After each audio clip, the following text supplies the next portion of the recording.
Today we had a really heavy downpour, and here you can see some leaves which depicts our autumn season.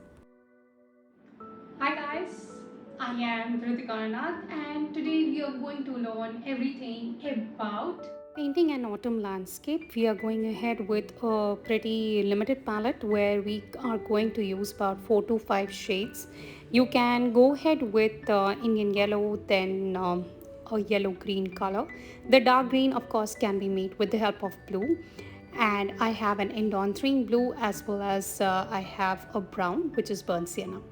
I have already done the sketch as well as I have applied some masking fluid in few of the areas wherever it is needed.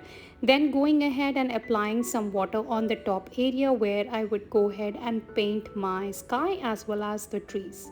This is a really easy and simple painting.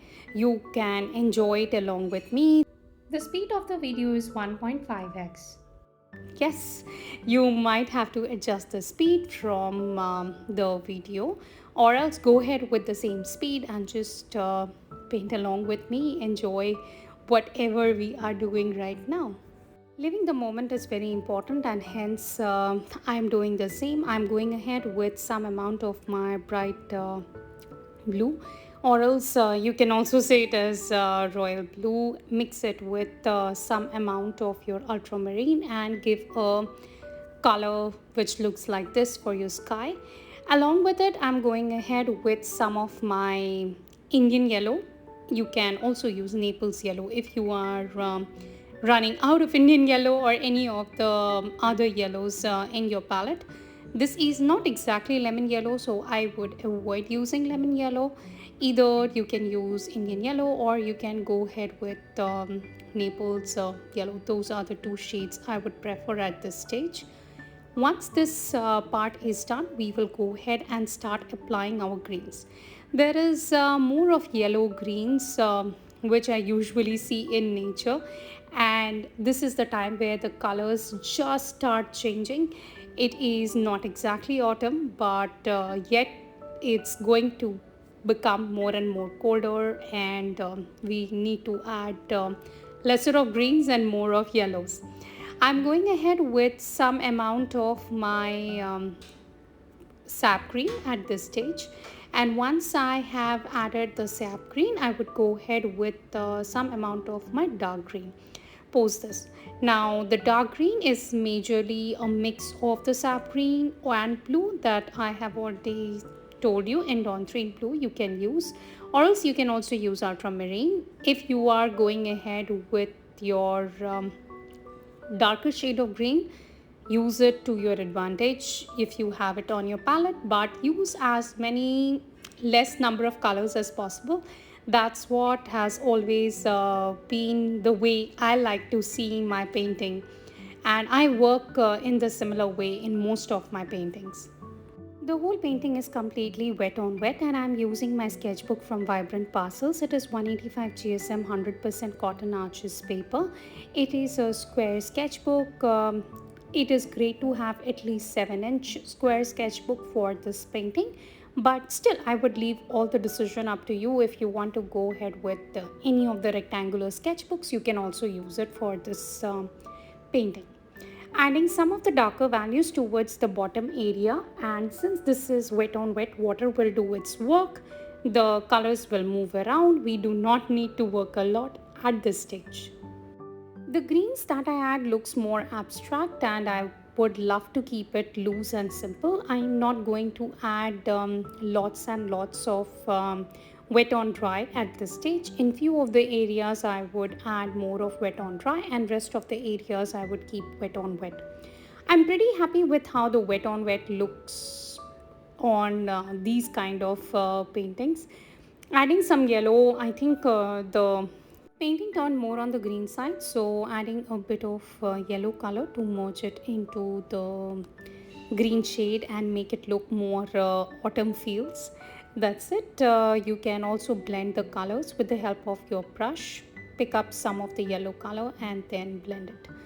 You can wash the color and then again start blending it. It's a very easy process. If you still have doubts about blending, you can go ahead and work on one of my earlier videos where I did tell you how to work in a fading effect, and that goes with the monochrome painting. I have provided the link over here. You can easily go ahead and check that out. It is a very simple and easy way of working with one single color and getting to know how you can work wet on wet in a better way. Okay, continuously work on some of the areas which we want to even add some browns. Browns are great for your autumn landscape paintings, and I guess you should always look forward to the browns in your autumn landscape.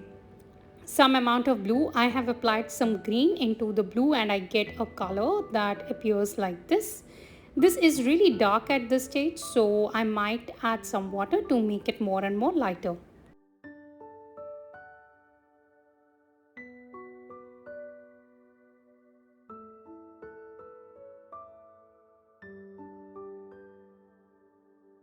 I'm now going ahead and adding some yellow, but you can see that it might turn a bit more on the greener side, which is absolutely okay because of the blue that we already have in the water area. Now the whole of the top area, that is our autumn landscape, majorly the colors are in green and yellow, so getting a shade of the reflection in the same one which you have painted your top area is absolutely fine. Okay, adding some of my brown because of the rocks that we are going to add, as well as the small cabin that we have in the wood. Now you are actually observing it from the front, so you might be someone who is traveling and going on the river with a boat, and you're observing this beauty. I can literally imagine myself in that space, and frankly, that gives me so much of happiness. Going ahead and adding some ripples in the water. This is a very simple and easy process. Go with any darker shade of green and start adding it. If you want to pick up the colors from any of the spaces, just go ahead and use a damp, clean brush to just take out the extra color that you have or extra pigment that you have on the paper. It's a simple method which can be used in many of your other paintings. Okay, let's continue with our painting, and I am adding some of my blue-green shade into the water. I am so happy with how this water has turned out, and I will continue to add some of the smaller and lighter lines.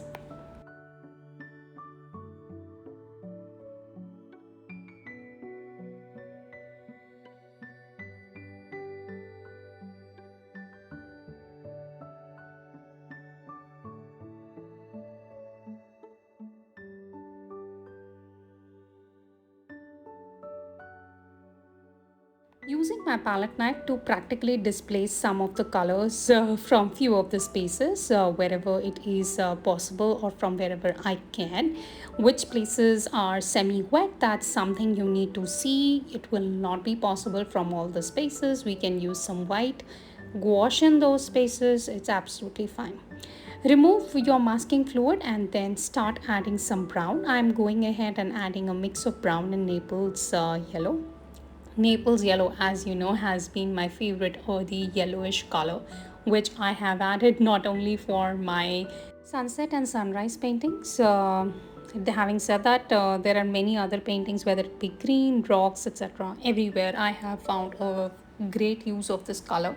It doesn't turn muddy with the blue that you add, so it's a beautiful shade to be by your side. I usually use the Sennelier Naples Yellow Deep.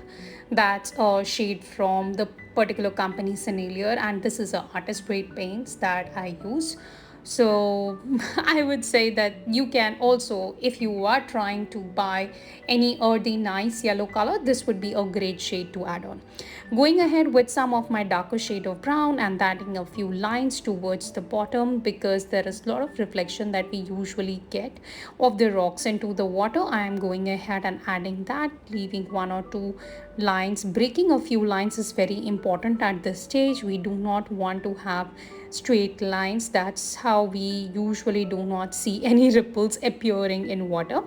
We are going to literally imitate the ripple effect or the effect that we usually see in water in our painting. Having said that, I'm not trying to imitate in an absolute realistic way, but more from a mix of an abstract and realism, keeping both of them together so that it works best in our watercolors.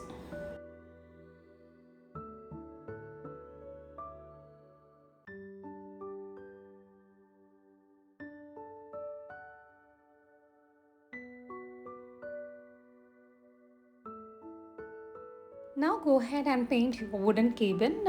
It's a very simple color, which is majorly my brown, and then adding a bit of the blue into the brown, you will get a darker shade. Continue to add or mix more colors into it, and just have a shade that looks more organic. Everywhere I do not like to use the same color, or I do not go ahead with flat washes. That is something that I clearly keep in my mind when I work with watercolors. So, yeah, having said that, you need to exactly know what is our watercolor and how it is going to work, how you want to also add your colors on top of your paper. Does your paper remain wet for a longer period of time? You should try all this for yourself. I will always provide a guidance, but having said that, you need to invest on good watercolor paper, which is 100% cotton. I am not much into the 200 GSM or 300 GSM or 400 GSM. You can start with 200 GSM if it is Arches, Saunders, or even Fabriano. You can go ahead with 300 GSM for other all any kind of paper, I would say, but it has to be 100% cotton, not a cellulose paper. I am pretty sure about the paper that I would like to keep for any of my paintings, and hence I always say to everyone who comes to me for watercolor tutorials or for watercolor beginner courses, do go ahead and keep a good paper if you want good result. That's the most important point for your watercolor future or for your watercolor road ahead.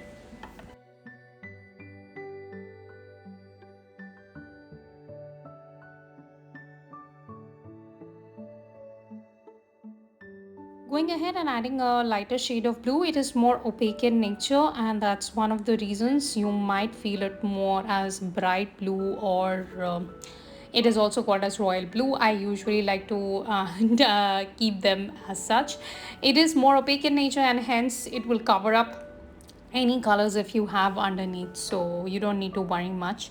In this case, going ahead and adding some of my darker values of brown for the middle part of this shade area, and then going ahead and adding some lines for the background trees. I'm not going to detail it a lot, nor I'm going to keep it just the way it is, and hence right away I guess it's important to go ahead and just detail it a bit and leave it that way, as our background trees are not very close to us and I've kept it more in an abstract way. I would like to keep it for sure. I mean, it's more loose and nice and abstract, which just looks fantastic in our watercolor. Watercolor. I mean, if you are someone who is new to watercolors, I'm not sure if you would like this kind of a work, but as you more progress in the watercolor journey, this kind of work really aces your complete watercolor knowledge, as well as it helps you to loosen up a lot rather than going ahead and being restricted with your brush strokes that are more harsh, or you can say that they are more hard edges rather than being soft. The more you can keep it softer, the better would be your outcome, at least for watercolors. That's what I have seen. Having said that, many of the artists, of course, use a lot of hard edges and they also have beautiful paintings, but all of that you can reserve for future. And I'm pretty sure about it that you guys are going to nail every painting that you are going to paint from here on.